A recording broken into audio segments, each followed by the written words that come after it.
Eat properly, even generously for the work. Fully fuel the sessions that matter and let the deficit live only in the genuinely low work days. Fuel the work required, trim the rest. Please never starve that engine. Right, enough theory. Here's exactly what you do starting this week. 1. Stop thinking in terms of calendar days. Start thinking in terms of a 72-hour window.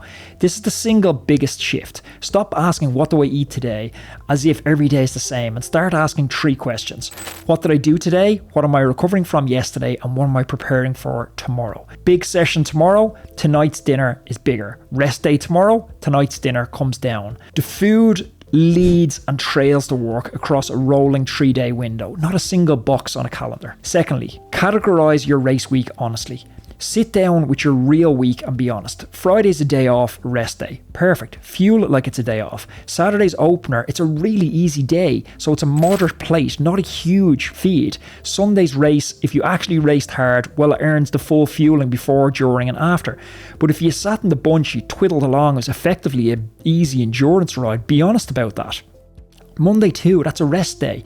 So a lot of the race weeks have maybe one genuine high fuel day, 3 to 4 low ones, and your plate should reflect that. Right now, for most of us, it doesn't move at all. 3, lock protein down. That's really important. You don't rebuild your diet from scratch every single day. Protein stays locked. 1.8 to 2 grams of protein per kilogram of body weight every single day, because that's what protects your muscles and it keeps you from losing the good tissue while you lean out. Carbohydrates is the dial I want you to focus on, and that's the dial that I want you to turn. The research targets roughly a hard day 6 to 10 grams of carbs per kilogram, an easy day 3 to 5, a rest day 2 to 3. In plain food terms, hard day, the pasta, the rice, the potatoes, they're on the plate. Easy or rest day, it's the same protein, the same chicken, eggs, fish, but the amount of carbohydrates shrinks. Same protein, less rice. That's 90% of it right there. Fourthly, let Training Peaks do the work for you. If you're already using Training Peaks, the answer's sitting right there in your performance management chart in front of you. Every session's got a planned duration and intensity attached to it. Every session gets attributed a TSS. Watch your CTL drift down throughout the race season. That drift is the signal that your expenditure has dropped, and so should your food.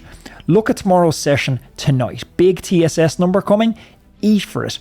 Rest day or a light spin, pull it back. 5th, watch the scales, but trust it less than you think, because it'll save you needless panic. A chunk of race season scale movement, it's not fat loss, it's glycogen and water bound to it, especially around carb load before a big event. That's the system working as designed. It comes and it goes. Same with creatine if you take it. A fast load can put you a couple of kilos of water weight on overnight. That's not a time to panic, and there's not fat going on either, so don't knee-jerk into a crash diet just because you're a kilogram heavier than you were the day before. The number that actually matters isn't the bathroom scales.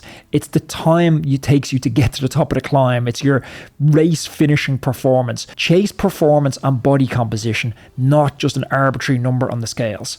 So let's bring this back to where we all started. Why do so many of us get heavier in the exact part of the season we're trying to be at our sharpest? Well, it's because the race season is one block of the year where the work quietly drops, CTL drifts down, real training load falls, and you're burning less than your head unit even tells you, while your eating doesn't move at all with it. We keep fueling for a build we're no longer doing. 3 square meals, same portions, same plate on a rest day as a ride day. The food stops matching the work, and that mismatch stretched across a long period of time in the winter results in the weight gain. The fix isn't a diet, it isn't willpower, it's not skipping meals until you crack. It's fuel the work you actually did, not the work you did in January. Full plates when you've earned them, smaller plates when you haven't. Protein steady, carbs are the dial we turn. The deficit gets tucked into the easy days or the day off where it costs nothing. And here's the last thing. I love this expression. Stephen Seiler taught it to me. Your floor beats your ceiling. It's never the perfect weeks. It's never the altitude camp or the flawless race week diet